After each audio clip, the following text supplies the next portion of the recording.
اعوذ باللہ من الشیطان الرجیم، بسم اللہ الرحمن الرحیم۔ محترم ناظرین، میں Mirza Sadaqat Ali advocate supreme court of Pakistan آپ سے مخاطب ہوں۔ آج ہم ایک نیا سبجیکٹ آپ کے لیے لے کر آئے ہیں اور میں اپنے یوٹیوب چینل صداقت ایٹ لاء کی جانب سے آپ کو خوش آمدید کہتا ہوں۔ اور بس مختصر سی ایک بات پہلے کروں گا کہ میں دو بندوں کا شکریہ ادا کرنا چاہتا ہوں جنہوں نے مجھے آج سپریم کورٹ میں ملے۔ میرا آج کو ہیئرنگ تھی سپریم کورٹ میں سارا دن سپریم کورٹ میں تھا، اور ایک ہیں ایڈوکیٹ سپریم کورٹ سید علی عمران جعفری، وہ مجھے ملے اور انہوں نے مجھے کہا کہ میں آپ کے سارے لیکچر سن رہا ہوں اور مجھے بڑا مزہ آ رہا ہے اور آپ بڑی محنت سے اور بڑے اچھے جذبے کے ساتھ آپ کام کر رہے ہیں۔ Very good, very nice, please carry on. Jafri صاحب، تھینک یو ویری مچ، اللہ آپ کو خوش رکھے، سلامت رکھے، آپ کو کامیابی دے۔ اور دوسری ہیں ایک میڈم رفت، وہ نیشنل سیونگ آفیسر ہیں، وہ مجھے ملی اور انہوں نے بڑا شکریہ ادا کیا کہ میں بھی آپ کا یہ پروگرام باقاعدگی سے اور بڑے شوق سے سن رہی ہوں اور میرے لیے بڑی معلومات میں اضافہ ہوا ہے آپ کے پروگرام سن کے، تو آپ اپنا پروگرام جاری رکھیں اور ہمیں اس سے بڑا استفادہ ہوتا ہے، تو آپ کا بہت بہت شکریہ۔ تو بڑھتے ہیں اپنے پروگرام کی طرف۔ آج کا ہمارا جو پروگرام ہے وہ یہ ہے ہاؤ ٹو ایکسٹینڈ لون، یعنی اگر آپ سے کوئی شخص قرض لینا چاہتا ہے کیش کی شکل میں تو آپ کیسے اس کو دیں گے۔ I am sorry. تو ناظرین، یہ قرض لینے اور دینے کی جو رواج ہے یہ ہمارے معاشرے میں بہت عام ہے، بڑا کامن ہے، اور اس ضمن میں کورٹس میں دیکھا گیا ہے کہ بڑی لٹیگیشن اور بڑے کیسز بھی عدالتوں میں چل رہے ہیں، خاص طور پر سول کورٹس میں، اور جس میں لوگ قرض لے کے واپس ادا نہیں کرتے اور پھر جو قرض دینے والا ہوتا ہے وہ اپنا عدالت میں جاتا ہے اور اس کو سارا سال عدالت میں جو ہے دھکے کھانے پڑتے ہیں، خرچہ بھی کرنا پڑتا ہے، کورٹ فیس بھی لگانی پڑتی ہے، اور پھر لائر بھی انگیج کرنا پڑتا ہے، لائر کی فیس بھی ادا کرنی پڑتی ہے، اور دیگر متفرق اخراجات بھی اٹھانے پڑتے ہیں۔ تو لوگ مجھے کہہ رہے تھے اس پر ہمیں بتائیں، ہم جب قرض دیں تو کیا کریں۔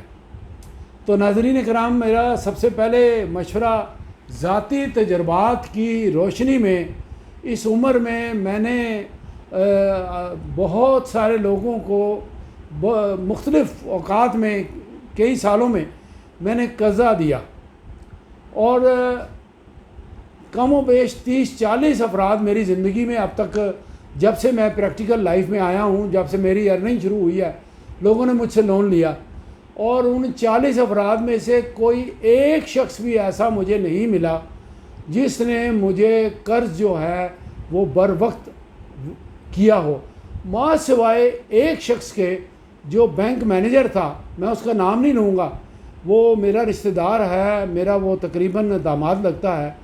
صرف 40 آدمیوں میں ایک شخص مجھے ملا ہے، وہ بینک مینیجر تھا، ابھی بھی بینک مینیجر ہے، اللہ اس کو خوش رکھے۔ اس نے مجھ سے قرضہ لیا اور اپنے کیے ہوئے وعدے سے ایک ہفتہ قبل اس نے مجھے بغیر مانگے اس نے مجھے قرض کی رقم ادا کی۔ 40 آدمیوں میں صرف ایک بندہ نوجوان مجھے ایسا ملا جس نے مجھے قرض واپس ادا کیا اور وقت سے پہلے ادا کیا۔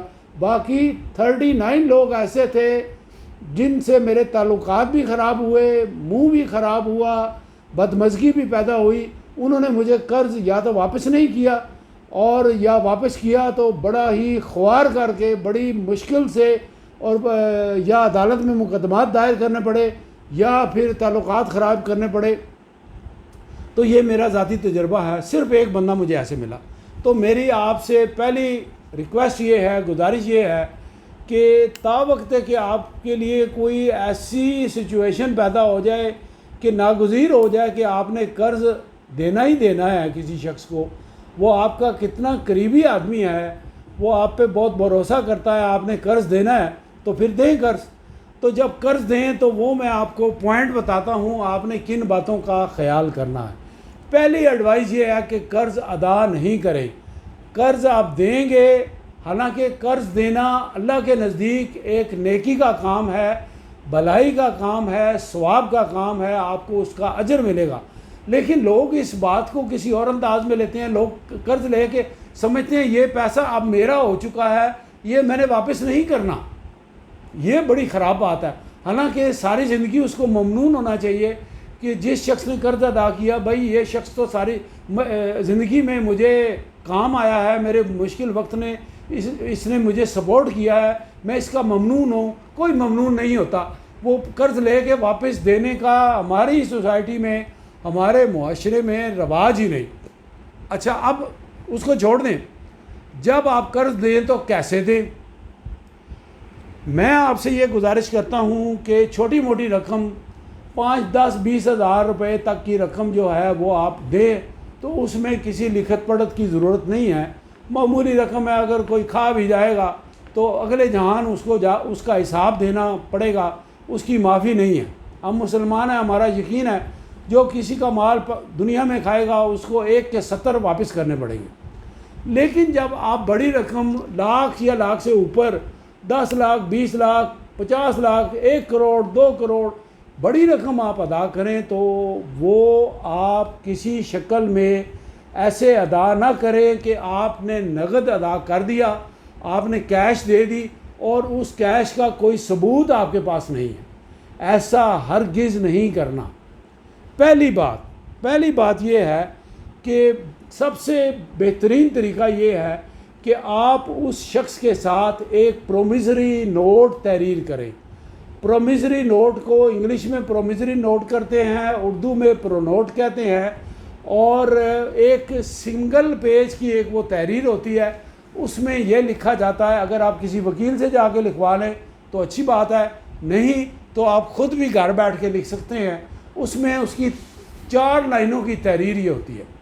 مثلا میں قرض دے رہا ہوں اور محمد حسین میرے سے قرض لے رہا ہے، تو وہ اس سے یہ آپ لکھوائیں گے، آئی محمد حسین سن آف الفت حسین، ایج اتنے، ریزیڈنٹ آف ہاؤس نمبر اتنے اتنے، today has received the amount of ₹50 lakh in cash یا تھرو پے آرڈر نمبر اتنے، ڈیٹڈ اتنے، issued by the bank number so and so. مثال کے طور پہ الائٹ بینک ہے یا حبیب بینک ہے یا کوئی بھی بینک ہے، کسی بینک سے وہ ہو، اس کا ریفرنس آپ دیں گے.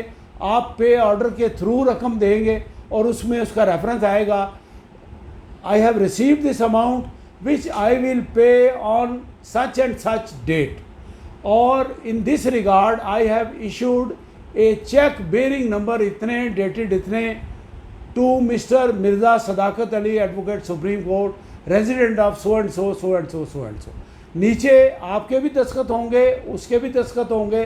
یہ پرومیزری نوٹ ہوگا اور اس پرومیزری نوٹ کے نیچے یاد رکھیے انڈر آرٹیکل 79 آف دی قانون شہادت آرڈر 1984 جو بھی کہیں فسکل ٹرانزیکشن سے مراد یہ ہے کہ مالیاتی لین دین، جہاں کہیں بھی مالیاتی لین دین آپ کریں گے تو اس میں 2 مارجنل وٹنسز کا ہونا ضروری ہے، اور وہ 2 مارجنل وٹنسز مرد ہوں گے اور دونوں مارجنل وٹنسز بالغ ہونا ضروری ہے.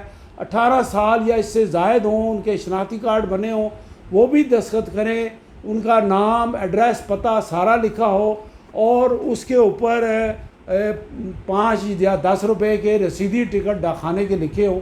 یہ کافی ہے، کوئی اور بڑا اسٹامپ، کوئی اور بڑی چیز لکھنے کی ضرورت نہیں ہے. اور اس پرومیزری نوٹ کے ساتھ آپ اس سے ایک چیک لے لیں. وہ چیک اس ڈیٹ کا ہونا چاہیے جو ڈیٹ اس نے آپ سے وعدہ کیا ہے کہ فلاں ڈیٹ کو میں آپ کو یہ رقم واپس کر دوں گا. اس کے کئی آپ کو فائدے ہیں. مثال کے طور پہ ضروری نہیں ہے کہ ہر کیس میں ہی ایسا ہو. مثال کے طور پہ وہ آپ کی رقم کھا گیا، عزم کر گیا، وہ کہتا ہے جاؤ میں نہیں دیتا رقم. وہ آپ چیک بینک میں پیش کریں گے تو اس پر میں پوری ایک ویڈیو بنا چکا ہوں. وہ آپ بینک میں چیک پیش کریں گے، بینک سے وہ ریٹرن سلپ لگ کے آ جائے گی کہ اس میں شارٹیج آف فنڈز ہے اور یہ چیک ڈس آنر ہوتا ہے. ڈس آنر ہونے کے بعد وہ آپ کی 50 لاکھ کی رقم یا 20 لاکھ کی رقم یا 1 کروڑ کی رقم جتنی بھی رقم ہوگی وہ رقم جو ہے وہ آپ اس سے وصول بذریعہ عدالت کریں گے. اور یہ عدالت چیک ڈس آنر ہونے کی شکل میں 2 مقدمات ہوں گے. ایک فوجداری مقدمہ ہوگا 489F جس میں اس کو گرفتار کیا جائے گا, اس کو جیل بھیجا جائے گا, اور دوسرا آرڈر 37 رول 2 کا دیوانی مقدمہ ہوگا سول کورٹ میں ریکوری کا, یعنی جس کو بولتے ہیں دعویٰ دلا پانے مبلغ 50 لاکھ روپے. وہ آپ پرومیزری نوٹ آپ لگائیں گے ساتھ, اور اس میں جو ہے وہ آپ کورٹ فیس لگا کے اپنا وکیل ہائر کر کے سول عدالت میں کیس کریں گے. وہ نارمل سول کیس کی طرح نہیں ہوگا کہ لمبی لمبی تاریخیں پڑیں گی اور بہت دیر تک چلے گا. یہ بڑی عدالت میں ہوگا, ڈسٹرکٹ جج کی عدالت میں ہوگا, اس کا سمری ٹرائل ہوگا, فٹافٹ اس میں تاریخیں پڑیں گی اور اس کا فیصلہ بھی جلد ہو جائے گا. یہ ہے آپ کے لیے ایک مفید معلومات جس کی بنیاد پر آپ کسی کو قرض دیں گے, 2 گواہ بھی لکھیں گے, اس کے بھی دستخط ہوں گے, اور یاد رکھیے کہ اس کے دستخط لینے کے ساتھ اس کا انگوٹھا نشان انگوٹھا بھی آپ نے لگوانا ہے اس پرو نوٹ کے اوپر. پرو نوٹ کو انگلش میں پھر بتا دوں پرومیزری نوٹ کہتے ہیں. اب اس کے علاوہ ایک اور ضروری بات آپ کو بتا دوں کہ وہ جو تحریر آپ اس سے لکھوائیں گے اس میں آپ نے ہرگز یہ بات نہیں لکھوانی کہ یہ جو اس کے تحریر کی روشنی میں جو چیک جاری کر رہا ہوں دس از اے گارنٹی چیک. ہرگز یہ بات نہیں لکھوانی گارنٹی چیک. گارنٹی چیک کی صورت میں وہ آپ کا فوجداری مقدمہ 489F کا درج نہیں ہو پائے گا, وہ اس سے آپ محروم رہ جائیں گے, پھر آپ کے لیے ایک مشکل پیدا ہو جائے گی. یہ لون دینے کا ایک نہایت آسان اور بڑا ہی مفید طریقہ میں نے آپ کو بتایا ہے. اس کے علاوہ اگر آپ کوئی لمبا چوڑا اقرار نامہ لکھیں گے معاہدہ قرض کا, اس میں مختلف شرائط لکھیں گے, اس میں مختلف چیزیں لکھیں گے, وہ آپ کے لیے کمپلیکیشن پیدا کر دے گا. پھر آپ دیوانی عام مقدمے کریں گے اور لمبی تاریخیں پڑیں گی اور کئی سال لگ جائیں گے, پھر اپیلوں میں کئی سال لگ جائیں گے. تو اس طریقے سے آپ کی رقم جو ہے وہ وقت کے ساتھ ڈی ویلیو ہو جائے گی. مثال کے طور پہ 50 لاکھ روپے کی رقم ہے اور وہ 5 سال یا 10 سال آپ کو مقدمات لڑتے ہوئے لگ گئے, تو وہ آپ کی رقم 50 لاکھ کی ریڈیوس ہو کے ویلیو کے اعتبار سے 20 یا 25 لاکھ کی رہ جائے گی. کیونکہ ڈالر کی قیمت, سونے کی قیمت ہر وقت کے ساتھ ساتھ بڑھ رہی ہے اور پاک روپیز کی قیمت وقت کے ساتھ ساتھ ڈکریز ہو رہی ہے, تو اس طرح سے آپ نقصان میں رہیں گے.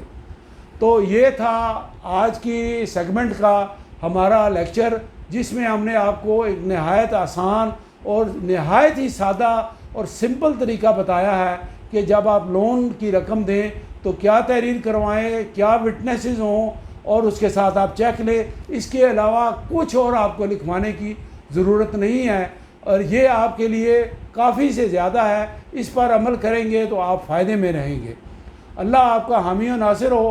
ہمارا ٹیلی فون نمبر آپ نوٹ کر لیں, ایک دفعہ میں پھر آپ کو بتا رہا ہوں. نمبر ہے 0336 734 6424.